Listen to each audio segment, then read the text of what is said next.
Hi everybody, it is Miss Tinks here again. I am completing my 5 ways to wellbeing assemblies with you guys today. So I know I have 2 left, I have 2 ideas left, but actually they kind of go quite nicely together because it's all about yourself and your impact on others.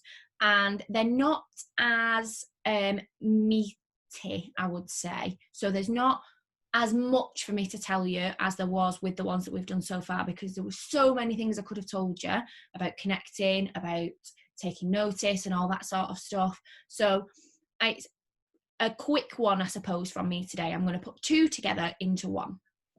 So today we're going to do, starting with learn, so how we can learn and benefit ourselves, and then giving, which is obviously benefiting other people, but in turn that helps us as well with the giving one. So it feels like we're doing lots of things for other people, but actually it makes us feel really, really good. So I'm going to jump straight to it, get my whiteboard going, and so that you guys can see what I'm going to talk to you about today. So like I said, step 1, this is step 4 technically, I suppose, actually, is we're going to look at learning today. Okay, learning, and how making sure that you continue your learning will help with your well-being, with your mental well-being. Okay, so by continuing to learn lots of new things and lots of new skills, what you're doing is allowing your brain to have more of what we would call a knowledge, this is tricky, a knowledge perspective. And all that means basically is that your brain recognizes when you're thinking about something new, or when you're thinking about something that you're not as sure of, the more you learn, the more your brain will go, oh, I think I've seen this before, or you've learned about this before. I remember doing this. We did, you've learned this in your last class, or you learned this when you were in year 2 or something like that. Okay. So you have a knowledge perspective. So rather than looking at it and going, oh, I don't know how to do this, this is going to be really hard, I'm not going to be able to do it, which is not a knowledge perspective, because actually you don't know for sure. Having a knowledge perspective means you can go, oh yeah, I've seen this, I've seen something a little bit like this before, I'm going to be all right at this, I can do this. So the more that you learn, the more your brain can make connections with lots of different things, and you can have this perspective of, yeah, I know what I'm doing here. This kind of makes sense, rather than your brain thinking, oh, this is going to be really tricky, it's going to be hard, I'm not going to be able to do it, oh my goodness, I'm going to get it all wrong. So it's about training your brain. Your learning and your new skills trains your brain to recognize what's going on around it and make connections with other things that you already know. And those connections get big, you have more connections. I don't want to say they get bigger, but you end up with more connections and linking more things together and drawing everything you know into your brain, and your brain ends up really full with loads of facts and information then, which is good. That's what we want it to be. So you end up thinking, I know that I can do this, rather than I think this might end up being really difficult. I think I might be able to do it, but I think it's going to be really hard because I've never done it before. It's a really important one, that one. Okay. From there, from your knowledge perspective, it also, this kind of links on to what I was saying with that first bit. You've got your knowledge perspective, and what you're doing really is training your brain to solve new challenges. So you're training for new challenges all the time. You're training for learning something new, and by carrying on learning, you're keeping those challenges up, and you're keeping challenging your brain and what it's doing and what it's thinking and how it's working, how it's functioning, we would call that. And from there, you end up with what's called some neural pathways. This is the only sciencey bit I'm going to kind of do with you today on this one. You end up with something called neural pathways. Your neural pathways are your little connectors inside your brain. I'm just drawing you some examples. They're even smaller than this. You probably can't even see them. Okay? Some connectors inside your brain that pull everything that you've learned together. So they make lots of different connections. Your thoughts and your knowledge goes in and around your brain. It's all electrical, and it travels in and around your brain, and it goes, oh yeah, I remember this, and it connects to something. And the more you train your brain, the more skills that you learn, the the better your neural pathways will be, because you use them more often. If you imagine your neural pathway was a bit like a path that you walk down in the park, and there's lots of plants growing around the side of it. If you didn't walk down there very often, the trees would start to grow over, the plants would grow onto the footpath, you wouldn't be able to walk and move past it very well. Eventually, you might not be able to do it at all. So your neural pathways work in just the same way. As you train your brain for new challenges and you're sending those that electrical current around your brain, and everything's moving and everything's making connections and traveling in new ways around your brain, all your ideas and your learning, you're keeping those pathways open, you're keeping them healthy, you're keeping them strong. And that just makes it even easier to learn by doing that. So actually, the more you learn, the easier you're going to make everything for yourself, which is really, really useful. And by doing all this extra learning and having all these new things that you know, by having all these extra things that you know, you're getting ready for having much bigger and much better skills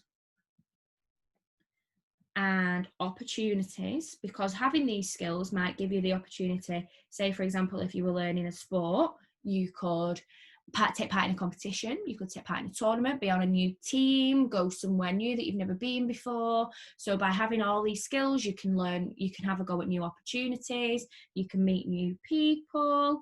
There's lots and lots of benefits to carrying on learning and always trying to be learning and having a go at something new. Okay, plus that in turn builds up your social skills. So we've talked about connecting as one of your ways to well-being. That encourages that by having and meeting all those new people. You can be giving your time and you can be helping people, which is one that we're going to talk about as well. So it all kind of pulls together with the learning, because you can do lots of different things with this. Okay, so let me get rid of all of this, and then I can show you a little bit more about it all. Got to rub out all my neural pathways now. I didn't realise that. It was going to take so long. Here we go. So from here, I want to give you some facts about learning. So these are some true things I know about what happens when you are learning. Okay. So you've got, let's have a look how many we've got. We've got 1, we've got 2, 3, and we've got 4. 4 key facts that you need to know about when you are learning. Okay. So when you're learning, you're aiming to do things and aiming to finish things off. You're aiming to try something new, get better at a sport, get better at a skill, improve generally, have more friends. You're always looking for that next level, aren't you? So you set yourself little challenges along the way. Now, it is scientifically proven that if even just by goal setting, maybe not necessarily achieving straight away, but even just taking some time to set goals and then going on to achieve them makes you happier. It is proven by scientists that by setting a goal, that makes you happier. And then by going on to achieve that goal, that makes you even happier. So actually, you don't have to achieve it to then feel like you've done something good. Just saying, do you know what? I'm going to get this. This is what I'm going to do next. I'm going to learn my 5 times tables. I'm going to get that pen license. I'm going to get 17 out of 20 in my spelling test.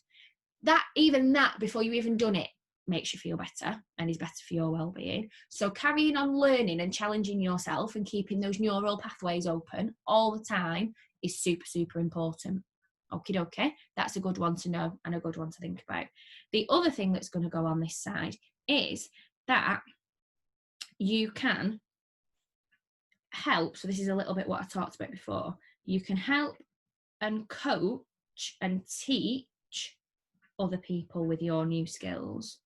So you'll find that as you start to get better at the skill that you've learned, other people might want to know more about that. Other people in your running club might go, oh, do you know what? You've got really good at doing that. Can you help me do that? Can you teach me more? And then that helps you learn in a different way. So we know that the 2 kind of main ways of learning is learning for yourself and that's kind of one skill. But then to be able to teach it to somebody else and show somebody else how to do it, that's a little bit of a different skill, and that actually deepens your understanding of what you've learned even more, because you've not got just to think about how you tell yourself, you've got to think about how you will teach somebody else to do it as well, and that's even more skills and more neural pathways. So learning is really good for your well-being, because as you help and coach others, you make even better neural pathways, and also it feels good to help other people as well. So that's a good one for your mental well-being too, making sure that you're helping others to learn the skills that you've already learned. And then we've got some more facts about these neural pathways. Okay, so as you get older, it does become harder to learn. Okay, the electricity in your brain moves a little bit slower, maybe your pathways get a little bit crowded and a little bit smaller, and sometimes you have even less neural pathways as well. So it's good while you're young to try and pick up and learn lots of different skills, because the more that you learn now, the stronger your brain will be as you get older. Okay, the more you keep those neural pathways open and all that electricity moving around your brain and those ideas and thoughts and knowledge, the easier it will be to keep all those skills as you get older. So you're kind of setting yourself up for the future, really. And the last thing that kind of goes with that harder to learn is actually that the more you learn, the faster your brain gets, because of these neural pathways. So the more you learn, the faster you will find yourself learning. So if you wanted to try one thing, you then might find it easier to learn two things. And then once you get good at those, you might even pick up another thing to learn all about. So you've got lots of different things you can be learning, but actually the more you work on those skills, the faster your brain will move, the faster your neural pathways will work, the more you will learn as well. And you'll find it faster to actually learn a skill than you would have thought, because you're already focusing on learning lots of different things too.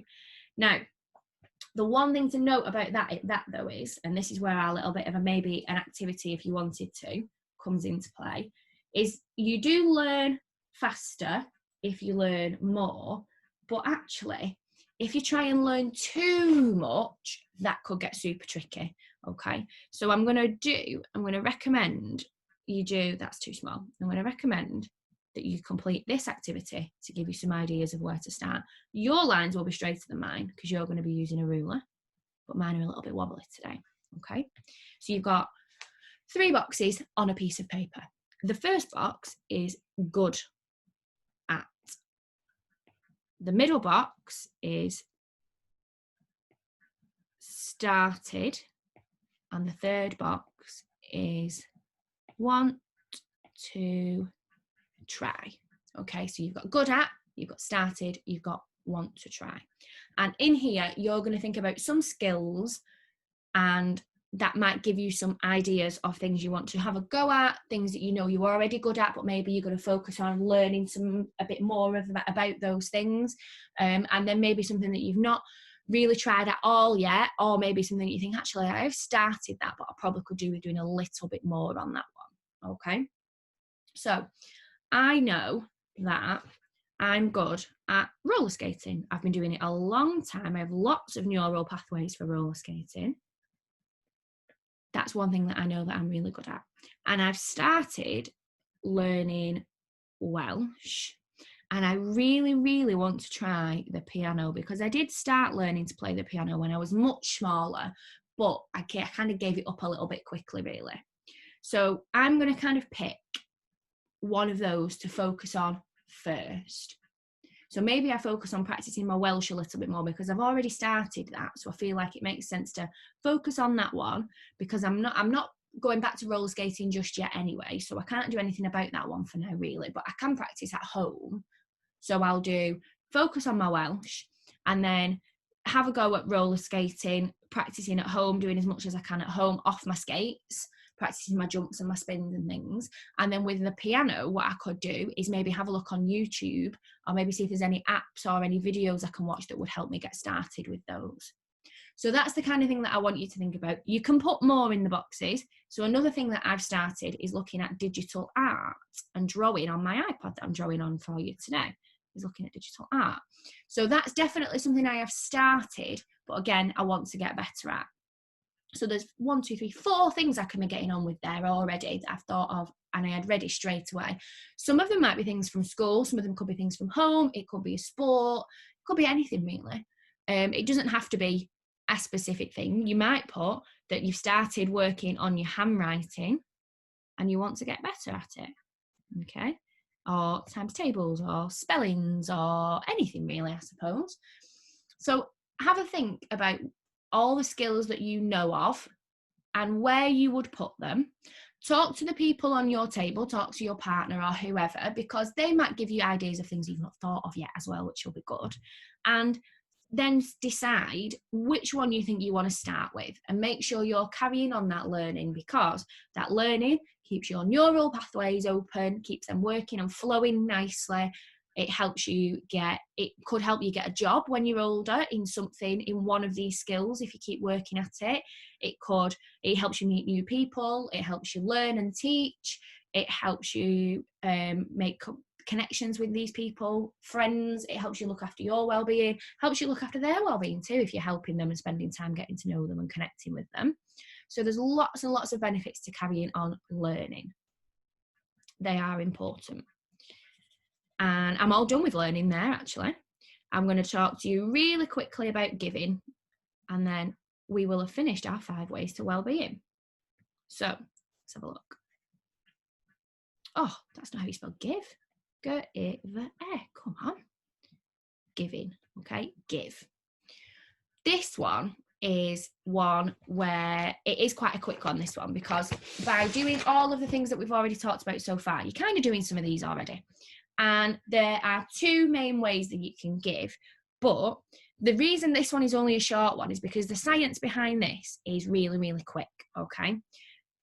Scientists have shown and researched that if people feel like they can be helpful, they also feel happy, okay? So if people feel like they can help somebody, they also feel happy, and that makes them happy by being able to be helpful to somebody, whether it's a relative, whether it's a friend, whether it's somebody from school, your teacher, somebody in the community. It could be anybody, but scientists have shown that if you feel helpful, that makes you feel happy, okay? Which is why giving is a really easy one and a really quick one to do.